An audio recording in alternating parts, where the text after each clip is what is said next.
मुझे बुराइयां देखने की आदत रही है और संदेह करने वाला इंसान हूँ। मैं जबरदस्त संदेह करता हूँ, पर मैं हर चीज में बुराई नहीं देखता। मेरी माँ लंबे समय से आपको फॉलो कर रही हैं। माँ, आप खुश हैं?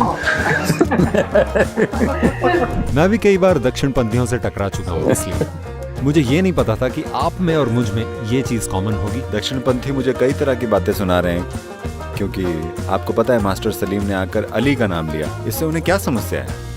आपने अब और न खाने का फैसला किया है, आप बस गोलियां खा रहे हैं, तो आप जानते हैं कि क्या होगा। मुझे मत देखिए। ये लोग मेरा मतलब युवा ऐसे ही सोचते हैं। ये लोग, मैं आपका बेटा हूँ। अगली बार जब आप मुझे मीट खाने के लिए बोलेंगी, मैं ये वीडियो चलाऊंगा। मैं मांस की बात करूंगा। मैंने अब तक नहीं की, मैं सब्जियों की बात कर रहा हूँ। आई लव यू कहने के बजाय आप कहते हैं मिट्टी बचाओ, ये कोई अलग बात नहीं है।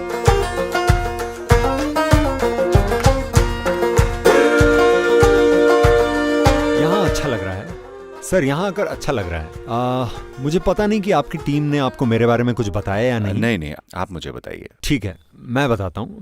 मेरा नाम तन्मय है, मैं एक कॉमेडियन हूँ। ओह, अच्छी बात है। यानी मैं आमतौर पर चीजों में कमियां देखता हूँ। मैं आमतौर पर एक निंदक और संदेह करने वाला इंसान हूँ, पर मैं आज यहाँ खुले दिमाग के साथ आया हूँ। सिर्फ इसलिए नहीं कि 30 साल तक अस्त व्यस्त चीजों को देखने के बाद एक तरह से आप कुछ शांति की तरफ जाने के लिए प्रेरित होते हैं। देखिए, आइए इन दो चीजों को अलग करें, संदेह करना और बुराइयां देखना। ये दो अलग चीजें हैं। मैं जबरदस्त संदेह करता हूँ। वाकई? हाँ, हमेशा। पर मैं बुराइयां नहीं देखता। बुराई देखना यानी आपने कुछ धारणाएं बना ली हैं। संदेह करना यानी आप बस देख रहे हैं। सही बात है, सही बात है। पर हाँ, मुझे लगता है मैं इससे सहमत हूँ। मैं बुराई इसलिए देखता हूँ क्योंकि जब भी मैं किसी चीज को फॉलो करने वाली भीड़ को देखता हूँ, तो मेरा पहला विचार ये होता है कि इसमें सच क्या है और इसमें मजेदार क्या है। हालांकि मेरी माँ... मैंने सुना है लोग आपको फॉलो करते हैं, मैं समझ सकता हूँ। बिल्कुल बिल्कुल, 100% सहमत। पर मेरी माँ लंबे समय से आपको फॉलो कर रही हैं और दुनिया के खिलाफ मेरी लड़ाइयाँ एक जगह हैं और मेरी माँ के साथ मेरा रिश्ता दूसरी जगह है।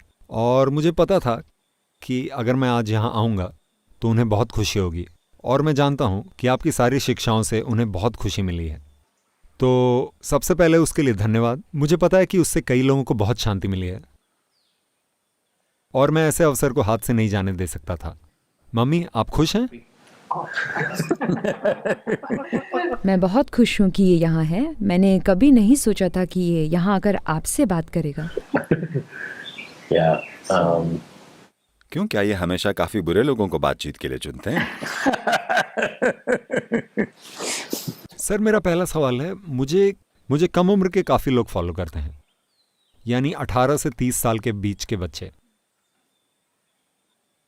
प्यार और रिश्ते उनके जीवन का एक बड़ा हिस्सा होते हैं, और आज की अस्त व्यस्त दुनिया और सोशल मीडिया को देखते हुए हमेशा एक साथी की तलाश करने की जरूरत होती है। एक साथी की तलाश होती है, या अगर सोशल मीडिया नहीं है तो कभी कभी आपकी माँ आपसे सवाल पूछती हैं, आप शादी क्यों नहीं कर रहे हैं, आप किसी के साथ क्यों नहीं हैं? हम अकेला रहना और अकेले जीना कैसे सीखें?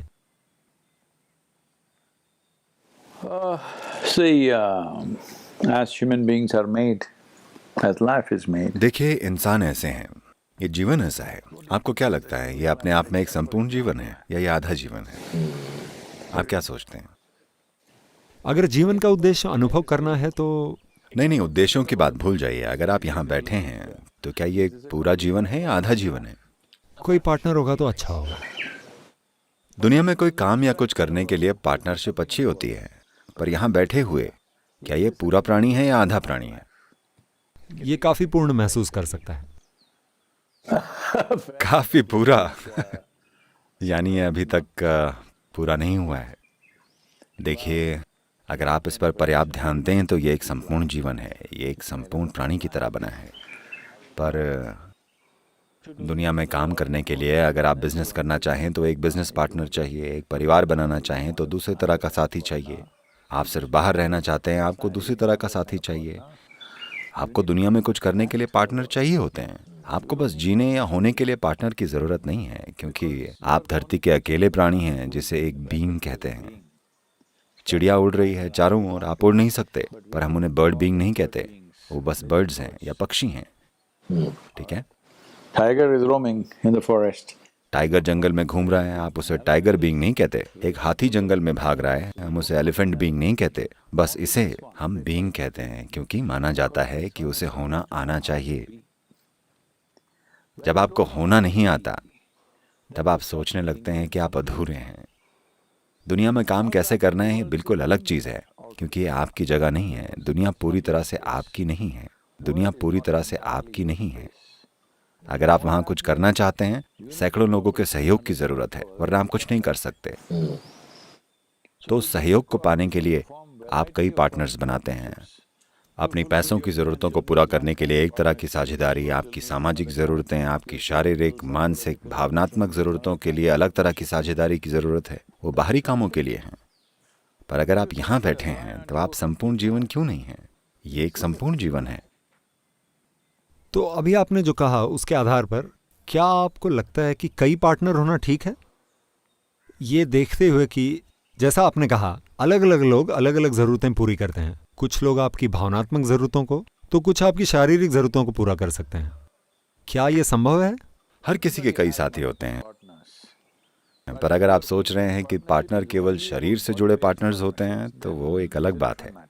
वरना क्या हम सभी के जीवन में विभिन्न पहलुओं की तृप्ति के लिए अलग अलग पार्टनर्स नहीं हैं? आप मुझे बताइए, आप किस बारे में बात कर रहे हैं, मुझे पता है। नहीं, पर आजकल जो शब्द प्रचलित है वो है पॉलीएमरी या वैसा कुछ, यानी ओह मुझे कई लोगों से प्यार है, क्यों या नहीं? I am in love with मुझे करोड़ों लोगों से प्यार है। पर आपने गलत क्यों समझा कि प्यार का मतलब है अपने शरीर के साथ कुछ करना? भौतिक शरीर की अपनी सीमाएं होती हैं। केवल सीमाओं से ही आप अपने शरीर की पवित्रता बनाए रख सकते हैं। अगर आप कोई सीमा तय नहीं करते, तो हर कोई आपके साथ कुछ भी करने लगे, तो ये बदसूरत हो जाएगा। इसके और भी पहलू हैं, इससे जुड़े और भी विज्ञान हैं, इससे जुड़े हुए विज्ञान हैं, पर उसको छोड़िए। सरल मायनों में भी हर भौतिक चीज की एक सीमा होती है ना? वाकई एक परिभाषित सीमा ही भौतिकता को बनाती है ना? आप इसे टेबल कहते हैं, वो टेबल नहीं है। क्यों? क्योंकि यही इसकी सीमा है। हम इसे आप कहते हैं, हम उसे आप नहीं कहते। क्यों? क्योंकि ये आपकी सीमा है। शारीरिकता हमेशा ऐसी ही होती है। तो आप जीवन के दूसरे पहलुओं और शारीरिक पहलू में फर्क नहीं समझ रहे हैं। क्या ये सच नहीं है कि अगर आपके घर में एक कुत्ता है, तो आप में कुत्ते के लिए कुछ भावनाएं हैं? पर क्या इसका मतलब है कि आपकी माँ नहीं है? ऐसा कोई नहीं है। I'm sorry? क्या प्यार से दोनों पक्षों को फायदा हो सकता है? देखिए, इन चीज़ों के बारे में बहुत सारी गलतफहमियां हैं। उन सभी को एक छोटी सी बातचीत में ठीक करना हो तो बात यह है, अगर आप में कभी किसी के लिए प्यार पैदा हो, तो उसका अनुभव कहाँ होता है? लोग कहते हैं प्रेम हवाओं में है, पर आपको उसका अनुभव हवा में हुआ या आपके अंदर? आप जवाब दीजिए। क्या ये इनर इंजीनियरिंग का हिस्सा है मम्मी? मेरी माँ मुझसे पूछ रही हैं। ये सवाल क्या ऐसा है? नहीं, वो मेरे वीडियो देख रहे हैं। Following me. ठीक है, अगर उन्होंने ये सवाल पूछा है, पर अब मैं आपसे ये सवाल पूछ रहा हूँ। अगर आपने उनके सवाल का जवाब ना दिया हो, तो कम से कम अब इस सवाल का उत्तर दीजिए। आपको मेरे लिए जवाब नहीं देना है, अपने लिए ये जवाब दीजिए। एक इंसान के रूप में अगर आप कुछ अनुभव करते हैं, तो क्या वो आपके अंदर होता है या आपके बाहर? Within you, right? Yes. चाहे वो शांति हो, आनंद हो, प्रेम हो, कुछ भी हो, दर्द हो, दुख हो, कुछ भी हो, वो आपके अंदर ही हुआ। तो जब आप प्यार की बात करते हैं, तो आप किसी दूसरे की बात क्यों करते हैं? उसे रिश्ता कहते हैं। एक रिश्ता एक लेन देन है, जिसे कुछ कौशल के साथ मैनेज करना पड़ता है। प्यार करने के लिए आपको किसी चीज या इंसान की जरूरत नहीं है। आप में बस प्यार होना काफी है। प्यार करने का मतलब आपके भावनाओं की मिठास। और आप में मिठास क्यों नहीं है? आप इतने कड़वे क्यों हो गए हैं? क्योंकि जीवन के सीमित अनुभव के आधार पर आपने कुछ चीजें मान ली हैं, है ना? अगर आप सड़क पर चल रहे हों और कोई आपको आकर धक्का देकर भाग जाए, तो आप सड़क पर चलना एक कड़वा अनुभव होगा, क्योंकि आप हमेशा सोचते रहेंगे कि कोई आकर धक्का दे देगा। शायद आपके जीवन में केवल एक ही बार धक्का लगाओ, पर आप हर समय शक करेंगे और डरेंगे और सोचेंगे कि कोई आकर धक्का दे देगा, और बस आपकी इच्छा पूरी करने के लिए शायद कोई आकर दे भी दे। तो समस्या ये है, जीवन के अनुभव के इस्तेमाल से अपनी चेतना को ऊंचा उठाने के बजाय ज्यादातर लोग जीवन के अनुभव से खुद को जख्मी कर रहे हैं। वो समझदार नहीं बनते।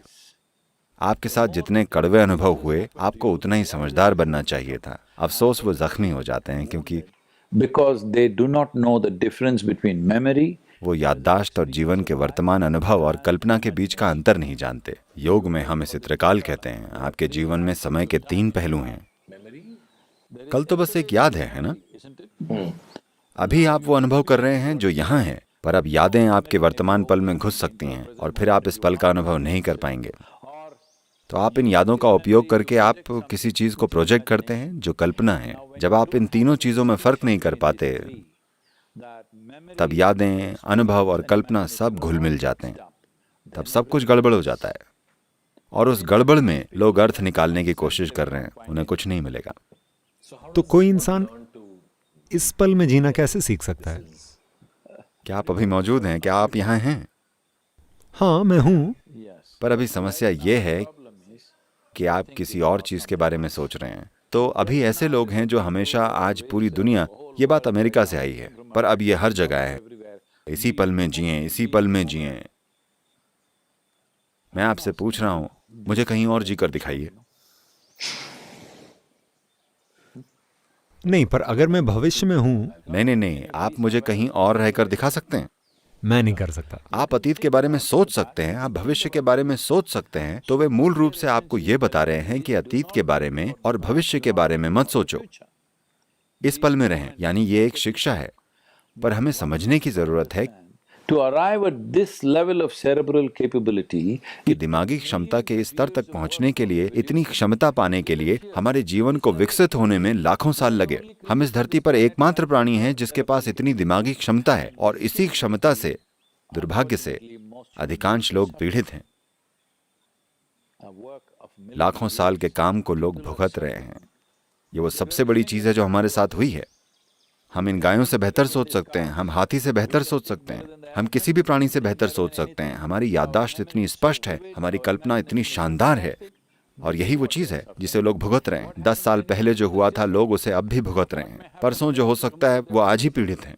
वो जीवन से पीड़ित नहीं है, उन्होंने जीवन को छुआ तक नहीं है। they are suffering their own memory and imagination.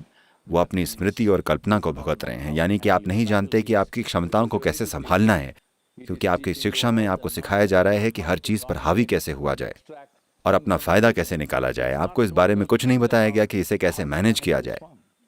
अगर आपको अपने विचारों और भावनाओं को मैनेज करना नहीं आता, तो आप कभी भी अच्छे से कैसे जिएंगे? मैं सभी से पूछ रहा हूं, कैसे?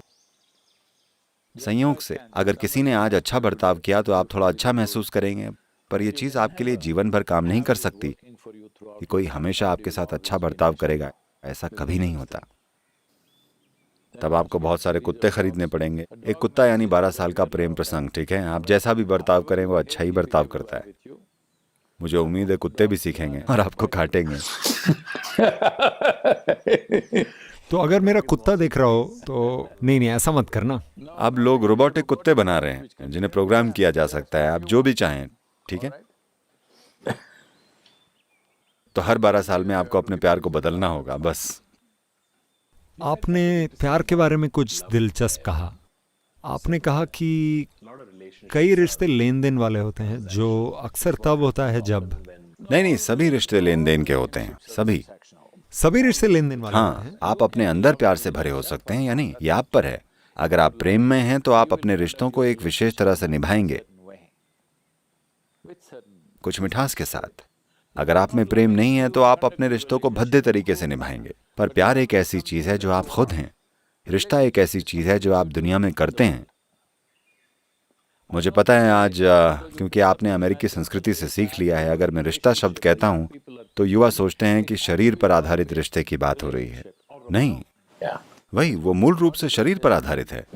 देखिए, क्या आपका आपकी माँ के साथ संबंध है? मैं आपको बताऊं, दक्षिणपंथियों और मेरे बीच काफी तनातनी है, क्योंकि मैंने कहा था शुरुआत में यशोदा ने कृष्ण को एक बच्चा माना, पर जैसे ही उन्होंने अपना स्वरूप प्रकट किया, वो बस उनकी प्रेमिका बन गई। उनके हिसाब से एक प्रेमी यानी कामुकता। अरे इस देश में शिव प्रेमी शिवकामी हैं, क्या उसका क्या मतलब है? कामुकता है। ये एक ऐसा देश है जहां लोग जिस भी तरह से चाहें परमात्मा से संबंध बना सकते हैं, कोई समस्या नहीं थी। पर अब ये लोग ऐसे हो गए हैं, वो हर समय मुझे सोशल मीडिया पर सुनाते रहते हैं। I'm on the social media. ओ, वो कहता है कृष्ण ने अपनी माँ के साथ सेक्स किया था। ये क्या बकवास है? क्योंकि आप इतने शरीर आधारित हो गए हैं, आपकी पहचान इतनी शरीर आधारित हो गई है कि आप उससे आगे नहीं सोच सकते। तो इसका मूल रूप से मतलब ये है कि आपकी बुद्धि पर आपके हार्मोन्स हावी हैं। आपकी बस यही समस्या है। सर मैं इसे समझ सकता हूँ क्योंकि मैं भी कई बार दक्षिणपंथियों से परेशान हो चुका हूँ, इसलिए मुझे नहीं पता था कि ये एक चीज़ हमारे बीच कॉमन होगी। अभी हाल ही में देखिए, महाशिवरात्रि का कार्यक्रम अभी खत्म हुआ है। दक्षिणपंथी दिन रात मेरे बारे में बोल रहे हैं क्योंकि मास्टर सलीम आए और उन्होंने अपने दिल से गाने गाए। उन्होंने ओम नमः शिवाय से शुरुआत की, फिर वे अली अली गाने लगे। तो वो सभी परेशान हैं, अली अली पर सदगुरु नाच रहे हैं और सभी को नचा रहे हैं। उन्होंने महाशिवरात्रि का अपमान किया है। पर वो आदमी, वो एक मुस्लिम समुदाय से है, पर वो शिव को पुकार रहा है, उस पर उनका ध्यान नहीं गया। उसने अली गाया, इसमें उनको क्या समस्या है?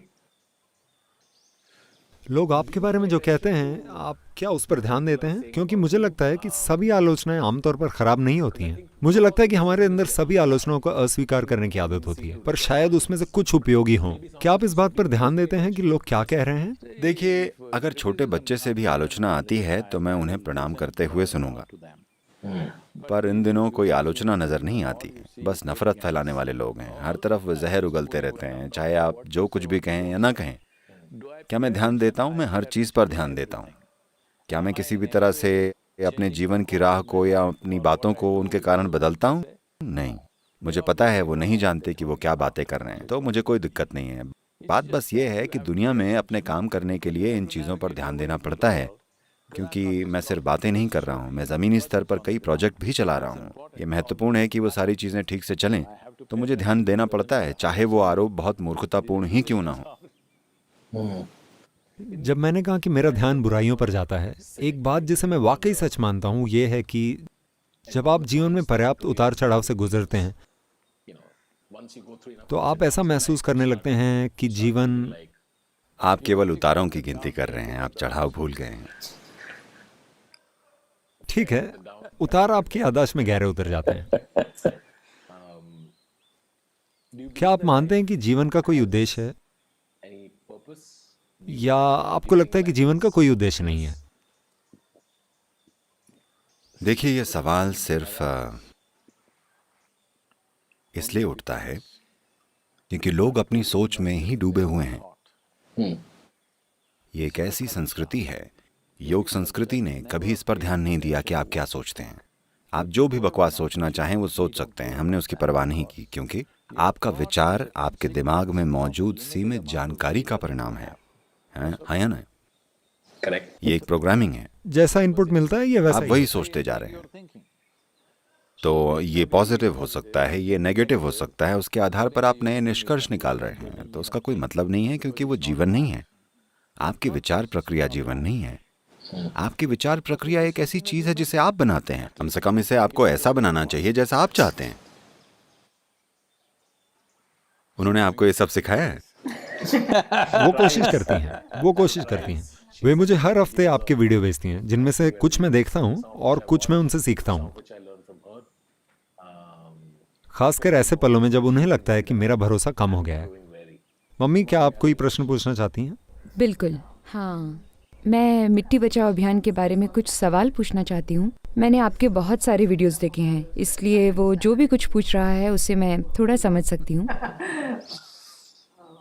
मिट्टी बचाओ, आपने जुताई के बारे में कुछ कहा। जुताई, मुझे लगता था कि जोतना खेती का एक ज़रूरी हिस्सा है और जोतने से ही चीज़ें मिलती हैं। हम बेहतर फसल उगा पाते हैं। खासकर पंजाब में ऐसा होता है कि वे फसल के बचे हुए हिस्से को कटाई के बाद जला देते हैं।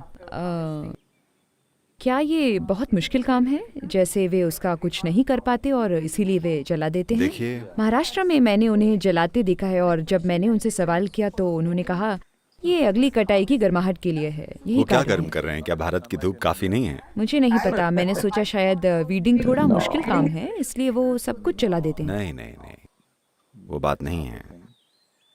देखिए, आइए इस पर बात छोड़ देते हैं कि वो क्या कर रहे हैं और क्यों कर रहे हैं, क्योंकि वो एक बड़ी बात है। पर जुताई क्यों? मैं उस बारे में क्यों बात कर रहा हूँ? देखिए, ये समस्या विश्वविद्यालयों में भी है। बड़े पैमाने पर कुछ विश्वविद्यालयों को छोड़कर ज्यादातर जगहों पर कृषि मंत्रालय सहित मिट्टी सेहत कार्ड जो सरकार बना रही है, समस्या ये है कि हम मिट्टी को रसायनों का एक भंडार मान रहे हैं। हमें लगता है कि ये नाइट्रोजन, फास्फोरस और ये और वो है। नहीं, मिट्टी एक जीवित प्राणी है। If you take a handful of soil, there is anywhere between 7 to 10 billion organisms in a handful of soil. मुट्ठी भर मिट्टी में 7 से 10 अरब जीव होते हैं। ऐसा ही होना चाहिए। अगर वो सब जीवित और सक्रिय हैं, तो पर्याप्त ऑक्सीजन पैदा होता रहेगा। 12 से 15 इंच की ऊपरी मिट्टी इस धरती के 87% प्राणियों के जीवन का आधार है। अगर पर्याप्त जीव होंगे तो मिट्टी में ऐसा फैलाव आएगा कि उसमें पानी टिक पाएगा, मिट्टी ऑक्सीजन भी सोख पाएगी। अब आप मिट्टी को बहुत अधिक सिकोड़ देंगे तो कोई ऑक्सीजन पैदा नहीं होगा, जड़ें उसमें नहीं जा पाएंगी, तो आप जुताई शुरू करेंगे। तो ये आदत हमें बाद में मिली है। अब आप जंगल में चले गए हैं। अगर आप किसी जंगल में जाएं तो उस जमीन को कभी किसी ने नहीं जोता है, पर देखिए सब कुछ कैसे बढ़ रहा है, क्योंकि वहां मिट्टी का 60 से 70% हिस्सा जैविक या ऑर्गेनिक सामग्री है। वो मिट्टी इतनी समृद्ध है और उसका पानी को सोखने की क्षमता ऐसी है कि अगर आप जंगल में जाएं तो आपको किसी उपकरण की जरूरत नहीं है। आप बस अपनी उंगली से ऐसे ही खोदेंगे तो 2-3 इंच तक मिट्टी में नमी होगी। आपकी फसल को बस यही चाहिए। आप समझे? अभी भारत की 62% मिट्टी में ऑर्गेनिक पदार्थ 0.5% से नीचे है। मिट्टी तभी कहलाती है जब ये संख्या कम से कम 3 से 6% हो। अगर आप इसे 8 से 10% कर दें तो अभी आपको जितनी सिंचाई करनी पड़ रही है, आपको उसकी बस 30% सिंचाई करनी पड़ेगी। अगर आप 100 लीटर का इस्तेमाल कर रहे हैं तो बस 30 लीटर के उपयोग से काम चल जाएगा। अगर आप जैविक सामग्री को 12 से 15% तक बढ़ा दें तो आपकी सिंचाई की ज़रूरत कम होकर बस 10 से 15% रह जाएगी। 100 लीटर में से आपको बस 15 लीटर की ज़रूरत होगी। अभी देश में आप जिन सबसे बड़े संकट का सामना कर रहे हैं, शहरी लोग शायद इसे नहीं समझेंगे। गांव में जाकर देखें, अगर आप कोई पारंपरिक इमेजरी, कलाकृति, फिल्में, वो चीज़ें देखें जिनमें गांव की लड़कियां एक बर्तन ले जा रही होती हैं, अच्छी तरह से चित्रित, और वो झूल रही होती हैं और एक गाना गा रही होती हैं और जा रही हैं। नहीं, ऐसा नहीं होता। उसके सिर पर 25 किलोग्राम का वजन होता है। वो इस तरह कांपती हैं। वो गाने के लिए नहीं जाती, रास्ते में वो रोमांस नहीं करने जाती। नहीं, क्योंकि एक्ट्रेस खाली बर्तन लिए हुए हैं, तो वो सब हो सकता है। आप बस देखिए। You just see how they're carrying the water? The whole thing is joy shaking like this, neck is shaking like that. वो कैसे पानी ढो रहे हैं, वो सब इस तरह कांपता है, गर्दन ऐसे हिल रही है, सिर के ऊपर 25 किलोग्राम है। सचमुच लगभग 20 लीटर पानी वो ले जाते हैं, साथ में बर्तन, सब कुछ मिलाकर 22-23 किलोग्राम वजन सिर पर। वो उस चीज से कांपती हैं। अगर वो इसे संतुलन के साथ नहीं रखती हैं तो उनके शरीर में हर तरह की समस्याएं होंगी।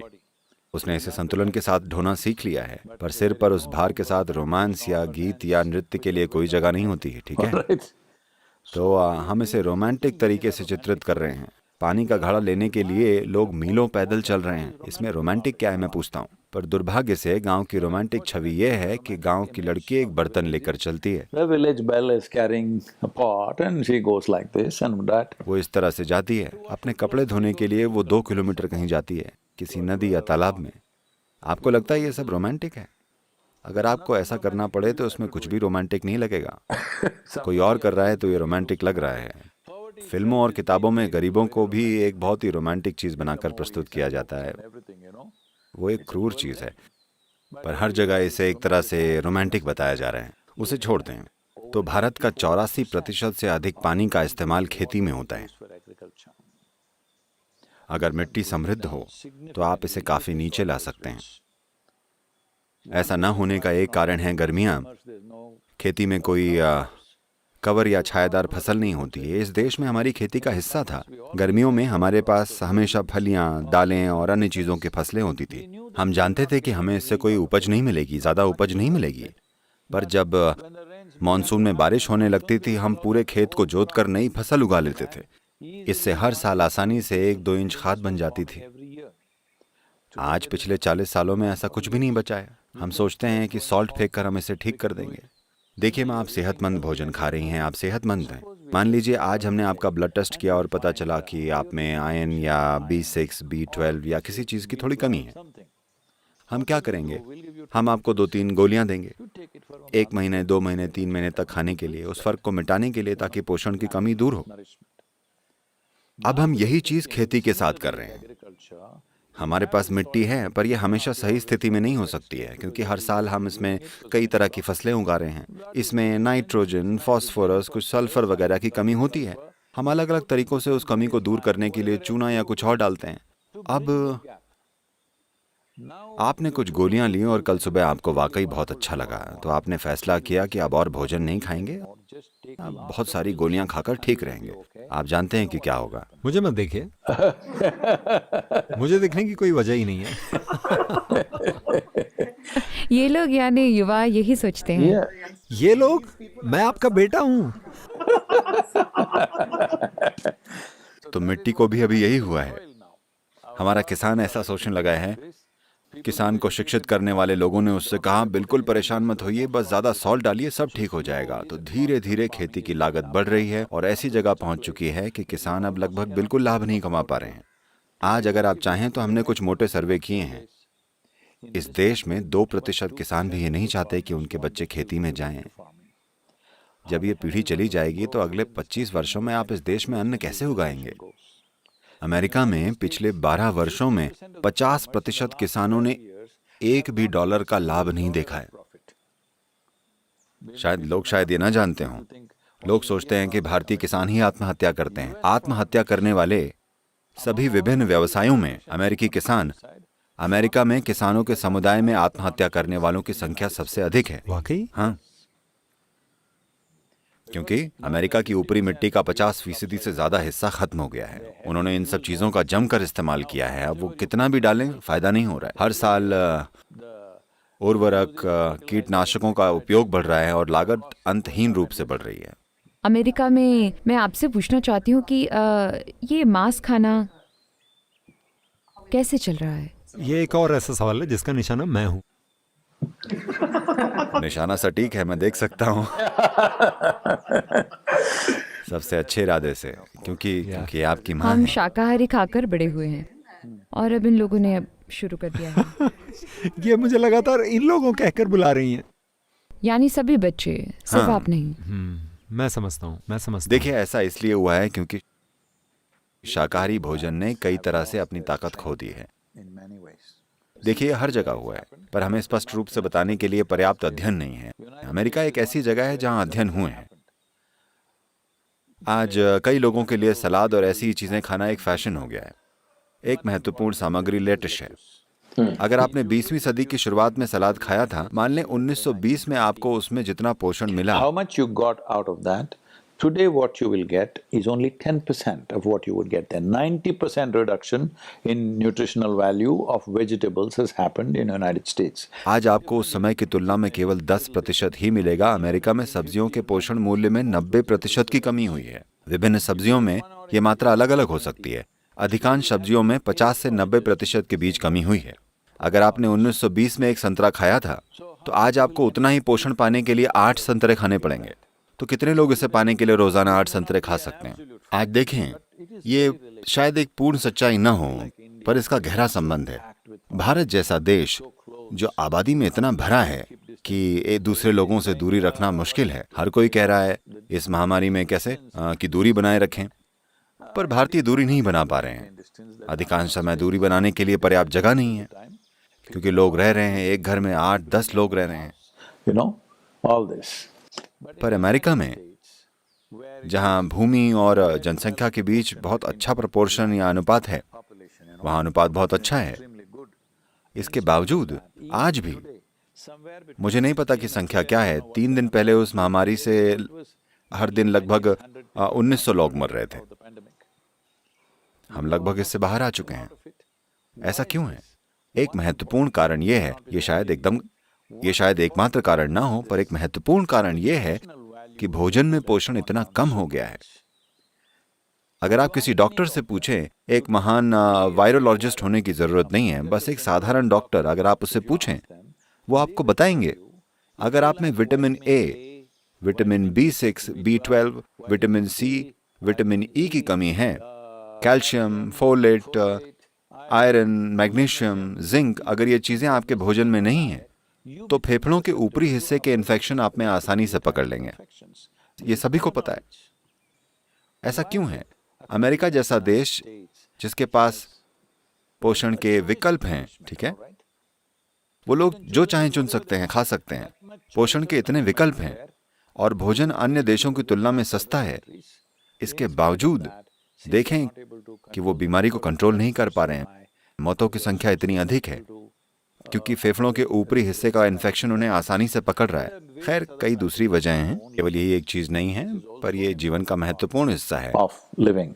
So without the necessary organic strength in the soil, तो मिट्टी में जरूरी जैविक शक्ति के बिना आप जो भी उगाते हैं वो कमजोर होता जा रहा है और मनुष्य भी दिन ब दिन कमजोर होते जा रहे हैं। जब मैं कमजोर कहता हूं तो मेरा मतलब मांसपेशियों की ताकत या कमजोरी से नहीं है, उनका पूरा सिस्टम कमजोर होता जा रहा है। आज ये बात हर कोई जानता है कि आप जो खाना खाते हैं उसे गट माइक्रोबायोम के बिना नहीं पचा सकते।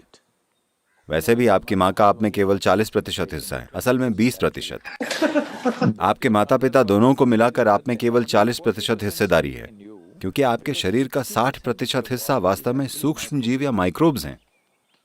60% सूक्ष्म जीव हैं और आपके वंश से आपको केवल 40% सामग्री मिली है। तो ये केवल उसका एक प्रतिबिंब है जो मिट्टी में हो रहा है। अगर धरती पर जीवों के विकास की भी बात करें तो इस तरह के इंसानी जीव सिर्फ उस गतिविधि की वजह से बने हैं जो मुख्य रूप से 12 से 15 इंच मिट्टी में हो रही है। मिट्टी जीवित है। मिट्टी की जीवंतता तय करती है कि हम कितने जीवित हैं और ये कितना काबिल है। तो मिट्टी का विनाश इस हद तक हो रहा है कि औसतन FAO, संयुक्त राष्ट्र FAO का अनुमान है कि लगभग 27,000 माइक्रोब या सूक्ष्म जीवों की प्रजातियां प्रति वर्ष खत्म हो रही हैं। औसतन 27,000 प्रजातियां, उतने जीव नहीं, उतनी प्रजातियां नष्ट हो रही हैं। अगर हम इस गति से आगे बढ़ें तो लगभग 30 से 40 वर्षों में हम ऐसी स्थिति में होंगे कि सबसे पहले तो भोजन उगाना बहुत कठिन होगा। दूसरी बात ये कि अगर हम 30-40 सालों बाद मिट्टी में जान फूंकना चाहेंगे तो हम ऐसा नहीं कर पाएंगे। तब ऐसा करने में 150 से 200 साल लगेंगे। पर अभी but right now we are in a cusp of time. If we do the right things now, हमारे पास एक मौका है। अगर हम अभी सही चीजें करें तो अगले 10, 15, 20 सालों में हम एक महत्वपूर्ण बदलाव ला सकते हैं। तो ये वो सबसे महत्वपूर्ण बात है जिसे अभी धरती के हर इंसान को समझने की जरूरत है। हम एक अनूठे समय में हैं, यानी हम कगार पर हैं। हम या तो मिट्टी को ठीक कर सकते हैं या उसे बर्बाद कर सकते हैं, और यही एक मौका है। हम या तो एक जिम्मेदार पीढ़ी की तरह काम कर सकते हैं या हम एक मूर्ख पीढ़ी की तरह आगे बढ़कर आत्महत्या कर सकते हैं। अगली बार जब आप मुझे मांस नहीं खाने के लिए कहेंगे तब मैं ये वीडियो चलाऊंगा। नहीं, मैं बताऊंगा, मैं मांस की बात करूंगा। मैंने अभी तक बात की नहीं है, मैं अभी सब्जियों की बात कर रहा हूं। तो अभी 5 करोड़ 1 लाख वर्ग किलोमीटर भूमि का इस्तेमाल खेती के लिए किया जा रहा है। इसमें से 4 करोड़ वर्ग किलोमीटर, आप इस पर विश्वास नहीं करेंगे, चेक करें, 4 करोड़ वर्ग किलोमीटर जमीन का उपयोग जानवरों और उनके भोजन के लिए किया जा रहा है। अगर आप अपने भोजन की खपत में 50% की कमी लाएं तो 2 करोड़ वर्ग किलोमीटर भूमि पर जमीन की मदद करने वाली खेती शुरू की जा सकती है। मैं बस 50% कम करने के लिए कह रहा हूं। पर सर, सब्जियां अब उतनी पोषक नहीं रह गई हैं जैसे वो पहले हुआ करती थी। इसीलिए देखिए, यही वो चीज है जिसे हम बदलने की कोशिश कर रहे हैं। अगर नीतियों की मदद से आप खेती की जमीन का ऑर्गेनिक पदार्थ 3 से 6% तक बढ़ा दें। मैं ऐसा इसलिए कह रहा हूं क्योंकि अगर आप अभी आप कहाँ रहते हैं? मुंबई। अगर आपके पास मान लीजिए मुंबई में 5,000 स्क्वायर फीट जमीन है, तो आप 5,000 स्क्वायर फीट पर इमारत नहीं बना सकते क्योंकि कानून है। 2 से 3,000 पर आप निर्माण कर सकते हैं। आपको अपने पड़ोसी और अपने लिए कुछ जगह छोड़नी होगी। पर आप धारावी जाएं और देखें कि घर कैसे बने। वहां खिड़की जैसा कुछ नहीं होता क्योंकि दोनों तरफ घर होते हैं। अंदर जाने और बाहर आने के लिए सिर्फ एक ही दरवाजा होता है, एक ही दरवाजे से अंदर और बाहर, और चारों तरफ दूसरे घरों से ढका हुआ। ऐसा क्यों हुआ? क्योंकि कोई कानून नहीं है। तो यही चीज खेती की जमीन के साथ हो रही है। अगर आपके पास 10 एकड़ जमीन है तो आप इस जमीन का 1-1 इंच जोत सकते हैं। 10-15 सालों में आप इस उपजाऊ जमीन को रेत में बदल सकते हैं। आपसे कोई पूछने वाला कोई कानून नहीं है कि आप ऐसा क्यों कर रहे हैं। एक कानून होना चाहिए जो शुरुआत में प्रोत्साहन और सलाह के रूप में हो, पर जब हालत खराब होने लगे तो सख्ती से लागू हो। ऐसा होना जरूरी है। अगर आपके पास खेती की भूमि है तो आपको ये पक्का करना चाहिए कि उसमें कम से कम 30% जैविक सामग्री हो, क्योंकि मिट्टी हमारी संपत्ति नहीं है। मिट्टी एक विरासत है जो हमें मिली है। ये जीवन का स्रोत है और हमें इसे आने वाली पीढ़ियों तक जीवित मिट्टी के रूप में पहुंचाना होगा। अभी हम अजन्मे बच्चे की मिट्टी को खत्म कर रहे हैं। जिसे हम खत्म कर रहे हैं, ये मिट्टी हमारी भी नहीं है।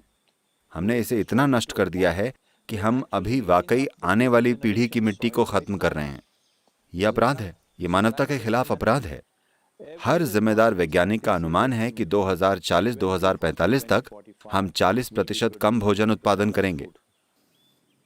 40% कम खाना। मैं चाहता हूं कि आप कल्पना करें कि मुंबई में क्या होगा। 3 दिनों की भोजन की कमी से आपकी सभ्यता छिन्न भिन्न हो जाएगी। हाँ या ना? भोजन के दंगों से ऐसा होगा। जब लोगों के पास खाने के लिए भोजन नहीं होगा और भोजन कहीं भी नहीं मिलेगा, अगर तब वो आपको खुशहाल हालत में देखेंगे तो वो आपको सड़क पर मार देंगे। ये होगा और ये अतीत में हो चुका है, ये नया नहीं है। जिस पल उनके पास अपने और अपने परिवार के लिए भोजन नहीं होता है, तब वो इंसानियत की भावना खो देते हैं। वो जानवरों की तरह आक्रामक हो जाते हैं। और सबसे पहले मैं ही काटा जाऊंगा। बोलेंगे ये सारा खाना खा गया। आइए इन हालातों को ऐसा बनने से रोकें। आइए इसे पलट दें। मैं बस यही कह रहा हूँ। तो क्या आपको लगता है कि केवल नीतियों के बदलाव ही काफी होंगे, भारत में असरदार होंगे? कल मैंने इन कैरिबियाई देशों से बात की। वो सभी देश एक साथ मिलकर कैरिकॉम कहलाते हैं। 11 राष्ट्र नीति बदलाव के लिए साइन अप कर चुके हैं। हमने एक नीति दस्तावेज तैयार किया है। कुछ नीतियां हर तरह की मिट्टी के लिए एक जैसी हैं, कुछ नीतियां अलग अलग तरह की मिट्टियों के लिए, तो कुछ अलग अलग राष्ट्रों के लिए हैं कि उन्हें क्या करना चाहिए। क्या भारत में नीति बदलाव से सभी समस्याओं का समाधान होगा? ये तुरंत समस्याओं का समाधान नहीं करेगा, पर समस्या को पलटना शुरू कर देगा। कम से कम समस्या आगे नहीं बढ़ेगी। देखिए, अभी हम इस भूमि की बहुत अच्छी तरह देखभाल कर रहे हैं, पर क्या गारंटी है कि अगली पीढ़ी भी इसे ऐसे ही रखेगी? ऐसा हो चुका है ना? पिछली पीढ़ी तक सब कुछ ठीक था, अब हमने ये कर दिया है। इसलिए हम एक नीति चाहते हैं। अमेरिका में हम एक पूरा का पूरा आध्यात्मिक शहर बना रहे हैं, तो मैंने भूमि का 70% कॉन्जर्वेशन भूमि में समर्पित किया है। यानी जो जंगल वहाँ हैं, वहाँ उन्हें कोई छू भी नहीं सकता। वो एक निजी भूमि। हम चाहे तो पूरी जमीन पर निर्माण कर सकते हैं। 70% हमने ये वचनबद्ध किया है कि अपने संविधान में लिख दिया है कि चाहे जो भी हो जाए, चाहे जो मांगे आए, जो भी दबाव आए, आप केवल 30% भूमि पर ही निर्माण कर सकते हैं। इसी तरह हमारे यहाँ कुछ नियम है। देखिए, इस होम स्कूल में अभी आप बैठे हैं, ये लगभग 70 एकड़ जमीन है, पर हम केवल 340 बच्चे लेते हैं। मैं चाहूं तो 70 एकड़ में शहर के स्कूलों की तरह 10,000 बच्चे ले सकता हूं। केवल 340 बच्चे, क्योंकि हम चाहते हैं कि बच्चे एक विशेष तरीके से बड़े हों। कल अगर मैं चला जाऊं तो ये लोग जो मेरे आसपास हैं वो नहीं होंगे। मान लीजिए 100 साल बाद वो 10,000 लोगों को ले सकते हैं। तो हमें इसे कहीं लिखना होगा कि ऐसा नहीं किया जा सकता। ऐसा होना जरूरी है। यही कारण है कि नीति बदलाव बहुत महत्वपूर्ण है, क्योंकि इससे ये पक्का होता है कि भविष्य में भी कोई इसे नष्ट नहीं कर सकता। क्या कल सुबह सब कुछ पलट जाएगा? नहीं, ये ऐसे काम नहीं करता है। पर अगर आप इसे फायदेमंद बनाएंगे तो ऐसा होना शुरू हो जाएगा। अभी हमने कर्नाटक और तमिलनाडु में बड़े पैमाने पर यह किया है। कर्नाटक में सब्सिडी दी है। किसान द्वारा लगाए गए हर पेड़ पर लगभग 125 रुपए की सब्सिडी मिलती है। ये विकास से संबंधित है। 4 सालों के दौरान इसका भुगतान किया जाएगा। हर साल उसे पेड़ों की तस्वीर लेनी होती है और हमने एक डिजिटल प्लेटफॉर्म और एक एजेंसी की स्थापना की है, जिसके माध्यम से अगर वो तस्वीर पोस्ट करें तो पैसे सीधे उनके बैंक अकाउंट में पहुंच जाते हैं। तो अब लाखों किसान पेड़ों पर आधारित खेती अपना रहे हैं। इसे फायदेमंद बनाना जरूरी है। गर्मियों में एक कवर फसल की जरूरत होती है, तो कवर फसल लगाने के लिए कुछ प्रोत्साहन देना होगा। जब किसान इसका फायदा देखेगा तो स्वाभाविक रूप से वो ऐसा करेगा। तो जैसे इसने कहा सबसे पहले मैं ही मारा जाऊंगा, तो ये ऐसा मत कहिए। ऐसा इसने कहा, मैंने ऐसा नहीं कहा, इसने कहा। तो इसे क्या करना चाहिए? एक व्यक्ति को व्यक्तिगत या अपने स्तर पर, एक भारतीय नागरिक के तौर पर आपके सोशल मीडिया का घर पर ज्यादा प्रभाव नहीं पड़ रहा है। बिल्कुल नहीं हुआ है। ये अपनी ही बातों में फंसा है। ये मीडिया से बातें ले नहीं रहा है, मीडिया में बातें फेंक रहा है, मीडिया में नहीं। ठीक है, तो मैं जा रहा हूँ, आप लोग जारी रख सकते हैं। युवा लोग क्या कर सकते हैं सर? हाँ, देखिए, एक लोकतांत्रिक देश में हमें यह समझना चाहिए। हर कोई कह रहा है सदगुरु मैं क्या कर सकता हूँ, मैं अपनी कमर कस लेता हूँ, क्या मैं अपना बगीचा ठीक कर दूं? ये बहुत अच्छी बात है, आप अपना बगीचा ठीक कर लें, ये अद्भुत है, मैं इसकी सराहना करता हूँ। पर ये कोई समाधान नहीं है। ये आपकी संतुष्टि के लिए ठीक है। समाधान ये है कि खेती की भूमि में बदलाव आना चाहिए। आप किसान नहीं हैं, एक नागरिक क्या कर सकता है? एक लोकतांत्रिक देश में आपके हाथ में दो सबसे ताकतवर चीजें होती हैं, आपका वोट और आपकी आवाज। वोट 5 सालों में एक बार होता है, जो अब हो चुका है। अब आप बस आवाज उठा सकते हैं, और आज लोगों की एक पीढ़ी के रूप में हमारी आवाज इतनी बुलंद है जितनी किसी भी पीढ़ी की नहीं थी। 2021 की हमारी वीडियोस की पहुंच 2.2 बिलियन है। ये कब संभव था कि आध्यात्मिक बातचीत एक साल में 2.2 अरब लोगों तक पहुंचे, 2.2 अरब व्यूज इसे मिले? ऐसा कभी भी संभव नहीं था। कई महान लोग आए हैं, पर जब उन्होंने बात की तो मुश्किल से 10 लोगों ने सुना। तो ये पहली बार हुआ है कि हमारे पास पूरी दुनिया से बातचीत करने की तकनीक और साधन है, अगर हम चाहें तो। ऐसे समय में अगर हम दुनिया को नहीं बदलते और वो नहीं करते जो हम वाकई करना चाहते हैं, तो इससे यही पता चलता है कि हम उतनी परवाह नहीं करते। तो मैं बस यही करने की कोशिश कर रहा हूँ। मैं 65 साल का हूँ। 30,000 किलोमीटर की सवारी करना कोई मजे की बात नहीं है। ये कोई जॉय राइड नहीं है। मैं सर्दियों में उत्तरी यूरोप में सवारी करूंगा, जहाँ सड़कें बर्फीली होंगी। बर्फीले सड़कें और दोपहिया वाहन, शायद आप इसका मतलब नहीं जानते। और फिर मैं अरब में प्रवेश करूंगा, जहाँ मई के महीने में तापमान 38 से 40 डिग्री होता है। फिर मैं सीधे भारतीय मानसून में प्रवेश करूंगा, और हाँ, शायद वहाँ एक युद्ध से भी गुजरूंगा। Probably a war out there. हाँ, तो आपने कहा कि मिट्टी रेत में बदल रही है, तो क्या हम रेगिस्तानों को मिट्टी में बदल सकते हैं? हाँ, ये बिल्कुल संभव है। देखिए, अगर आप रेत में ऑर्गेनिक सामग्री मिलाएं तो वो मिट्टी बन जाएगी। अगर आप मिट्टी से सभी ऑर्गेनिक पदार्थ निकाल दें तो वो रेत बन जाएगी। देखिए, मैं आपको बताता हूँ कि करीब 6,000 से 7,000 साल पहले राजस्थान एक बहुत ही हरा भरा जंगल था। इससे भी बेहतर उदाहरण लगभग 10,000 साल पहले का होगा। सऊदी अरब एक वर्षावन था। क्या आप इस पर विश्वास करेंगे? कालाहारी रेगिस्तान एक वर्षावन था। देखिए आज क्या हो चुका है। आप एक काम करें, 2003 से आज तक आप सिर्फ अफ्रीकी नक्शा देखें, अफ्रीका का गूगल मैप देखें। आप बस देखिए कि रेत कैसे बीच की जगह तक फैल रही है। Only in the middle there is green. Slowly, both south and north it's spreading like this. This सिर्फ बीच में ही हरा भरा है।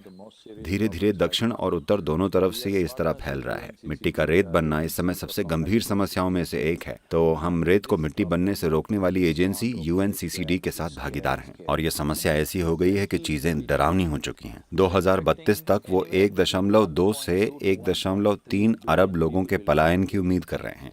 जब लोग बिना प्लान बनाए अपना घर छोड़कर चले जाते हैं, तो जिस पीड़ा से वे गुजरते हैं उसे कोई और नहीं समझ सकता सिवाय उन्हीं लोगों के, खासकर महिलाओं और बच्चे। वो जिस दौर से गुजरते हैं, उनके साथ जो जुल्म होता है, रास्ते में जो शोषण होता है, वो अविश्वसनीय होता है। आपको इसे दक्षिणी यूरोप के कुछ हिस्सों में देखना होगा। ये बहुत ही भयानक है, और 1 अरब से अधिक लोग पलायन करेंगे। भारत में 2032 तक 22 करोड़ लोगों के शहरों की ओर पलायन करने की उम्मीद है। अगर ये संख्या 22 करोड़ है, तो मुंबई में कम से कम 4 करोड़ लोग आएंगे। मैं शहर के आकार के हिसाब से आपका हिस्सा बता रहा हूँ। आपके शहर में 4 करोड़ लोग ज्यादा होंगे। अपने जीवन की कल्पना कीजिए। फिलहाल भी मुंबई के लोग जब वो सुबह बाहर निकलते हैं, तो वो ऐसे ऐसे अपनी सुबह की सैर पर जाते हैं, क्योंकि लोग उनके घर के सामने हर जगह लेटे हुए हैं, है ना? बहुत सारे लोग जब वो अपने अपार्टमेंट से बाहर निकलते हैं, तो हर जगह लोग सो रहे होते हैं। आपको पैर रखने के लिए जगह ढूंढनी पड़ती है। तो हम इसी दिशा में जा रहे हैं। देखिए, आत्महत्याएं हो रही हैं। पिछले 22 वर्षों में भारत में 3 लाख से अधिक किसानों ने आत्महत्या की है।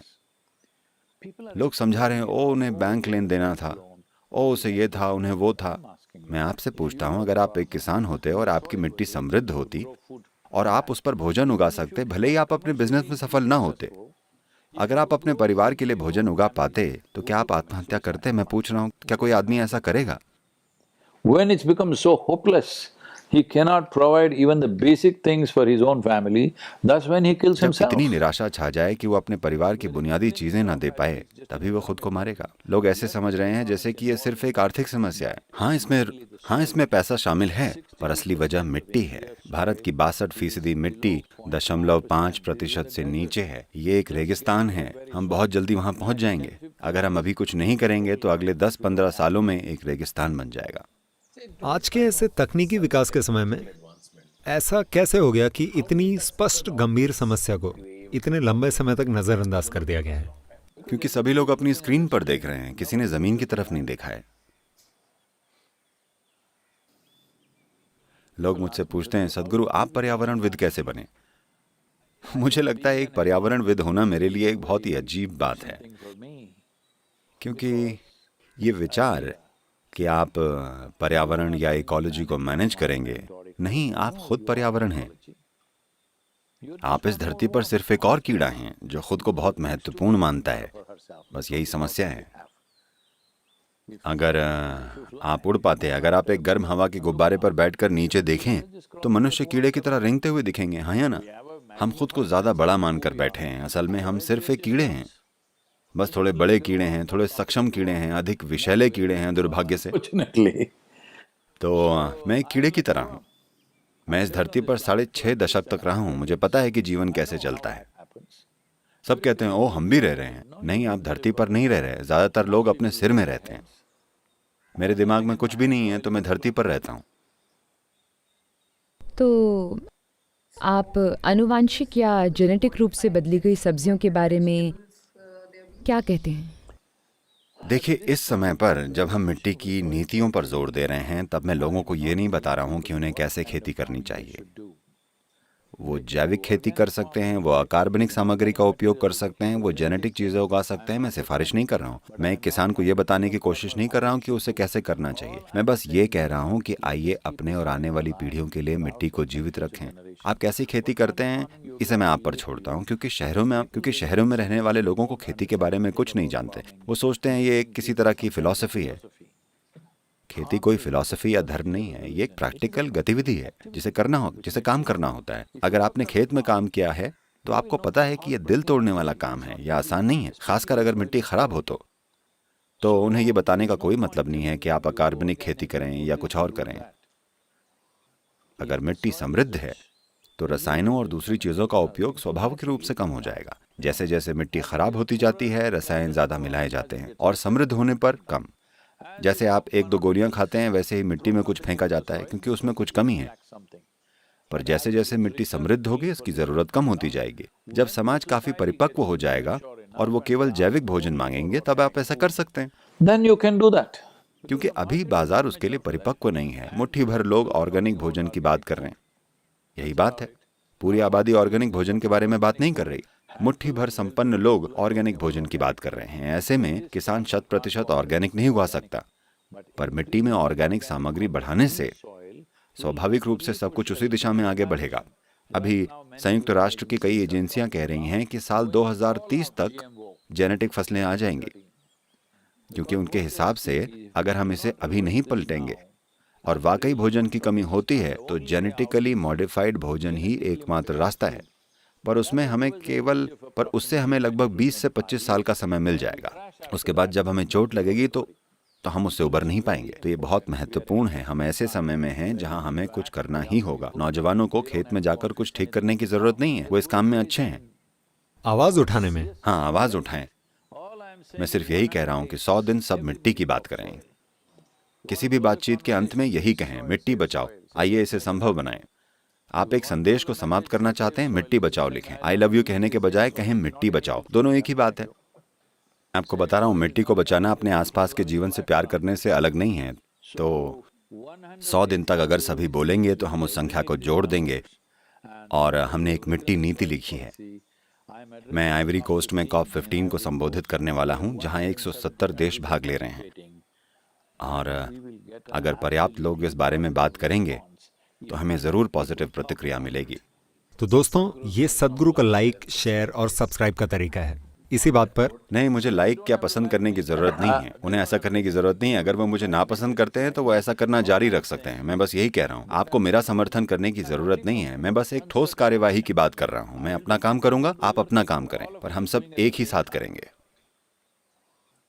कमाल है। सर, मैंने सुना है आप कुछ दिनों में जा रहे हैं 30,000 किलोमीटर लंबी यात्रा। इसके लिए आपको शुभकामनाएं। इस चैनल पर आने के लिए आपका बहुत बहुत धन्यवाद। और सबसे जरूरी बात, मेरी और मेरी मम्मी के बीच 2 और महीने शांति बनाने के लिए बहुत बहुत धन्यवाद। जिंदगी भर की शांति पाने की कोशिश करो। 2 महीने बहुत कम है। सर, हमसे जुड़ वो दूर की नहीं सोच रहे हैं। हाँ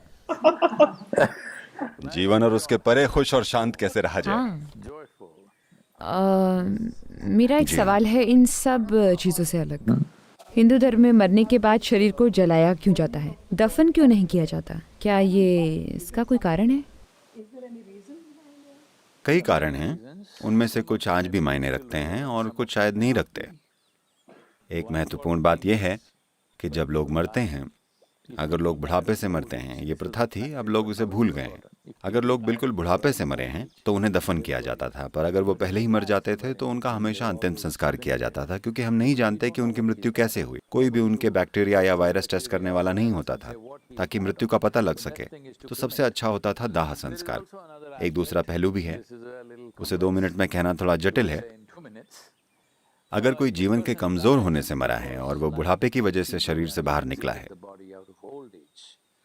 तो शरीर के साथ कोई जल्दबाजी की जरूरत नहीं है, क्योंकि शरीर इतना कमजोर है कि उसमें कुछ भी वापस नहीं आ सकता। पर मान लीजिए जवानी में ही किसी की मृत्यु या चोट लगने से, या यूं कहें कि शरीर में किसी चीज के टूटने की वजह से ऐसा हुआ हो। देखिए, चोट से मेरा मतलब है बाहरी चोट, या आपका दिल टूट गया है, आपका लिवर टूट गया है, ये भी एक तरह की चोट है। जब ऐसा होता है तब आपका मुर्दा शरीर ऊर्जावान रहता है। इस वजह से ये कुछ खास तरह की ऊर्जाएं अपनी ओर खींचेगा। तो आप नहीं चाहते कि ऐसा हो। तो ऐसे कई पहलू हैं जो कुछ समय तक बिना किसी वजह से सक्रिय रहते हैं, जो जरूरी नहीं है। तो अगर आप दाह संस्कार करते हैं तो सब खत्म हो जाता है। देखिए, मैं परिवार के लिए भी कह रहा हूँ, इस देश में दाह संस्कार करने के बाद भी हम नहीं रुकते। हम राख लेकर उसे 3 अलग अलग नदियों या समुद्र में फेंक देते हैं, क्योंकि सब कुछ खत्म हो जाना चाहिए। किसी को भी ये ना पता चले कि व्यक्ति हमें प्रिय था, वो अब कहाँ है। नहीं, वो अब चला गया है। क्योंकि Because we want to treat life by its realities.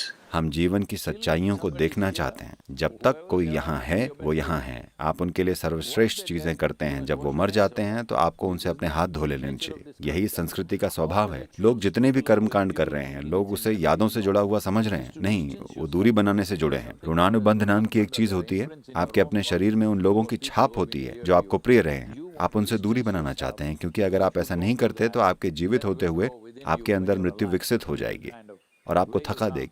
तो आपको दूरी बनाने की जरूरत है। इसी वजह से भी दाह संस्कार करना बहुत ही समझदारी की बात है, जब तक कि लोग एक विशेष तरीके से न मरे हों। उस तरह की बात मैं नहीं करूंगा, क्योंकि उसके लिए काफी जानकारी देनी पड़ेगी। पर आमतौर पर दाह संस्कार बेहतर होता है। पर्यावरण की बात करें तो हमें लगेगा मुर्दे को दफनाकर उस पर पेड़ लगाना बेहतर है, पर जरूरी नहीं है। हाँ, वो बेहतर है, पर राख भी अच्छी है। वो बहुत जल्दी पृथ्वी का हिस्सा बन जाती है। तो ये तो दाह संस्कार के तुरंत बाद की बात हुई, पर फिर अगले साल और हम हर साल वे अनुष्ठान करते हैं। देखिए, वो भी एक चीज है आधार, और दूसरी चीज है दूरी बनाना। इसे ऋणानुबंध की छाप कहा जाता है। आपको उससे दूरी बनानी होगी, वरना वो आपके जीवन में हमेशा एक बोझ बन जाएगा। ऐसे कई लोग हैं जिनके परिवार में एक मौत होती है और उनका पूरा जीवन बदल जाता है। वो फिर कभी उससे उबर नहीं पाते, क्योंकि उन्होंने सही चीजें नहीं की हैं। देखिए, ये महत्वपूर्ण है कि जो जीवन यहाँ है, इसे सबसे अच्छे रूप में जिया जाए, क्योंकि आप मृत्यु को नहीं बदल सकते, आप जीवन को बदल सकते हैं। ये बहुत ज्यादा महत्वपूर्ण है। तो मृत्यु को स्वीकार करना बहुत जरूरी है। अपने नश्वर स्वभाव को स्वीकार करना सबसे महत्वपूर्ण है, क्योंकि Important thing, because only when you come to terms with your mortal nature, You're longing to know something beyond physical body. जब आप अपने नश्वर स्वभाव को स्वीकार करते हैं तो भौतिक शरीर से परे की चीजें जानने की लालसा आपके भीतर पैदा होगी। अगर आप भगवान के बारे में सोचेंगे तो आप भ्रम में पड़ जाएंगे। आपको लगेगा कि स्वर्ग मेटावर्स की तरह है। लोग ऐसी चीजें जानना चाहते हैं जहाँ सब कुछ ठीक हो, वहाँ कोई उन्हें परेशान नहीं करेगा। ये केवल काल्पनिक मेटा है, ये एक भटकाव है।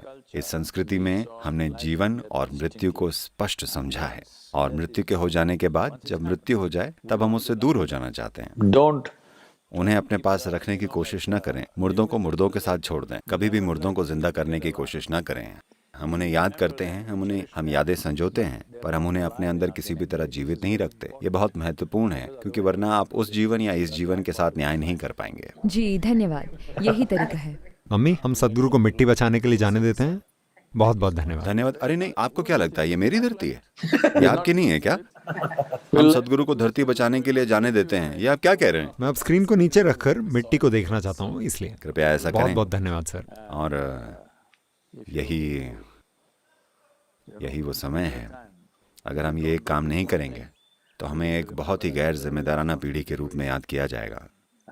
इससे पहले कि मैं बहुत बूढ़ा हो जाऊं और किसी काम का न रहूं, मैं कोशिश करूंगा। आप अपनी तरफ से कोशिश करें, ठीक है? नमस्कार। नमस्कार, बहुत सर। बहुत धन्यवाद।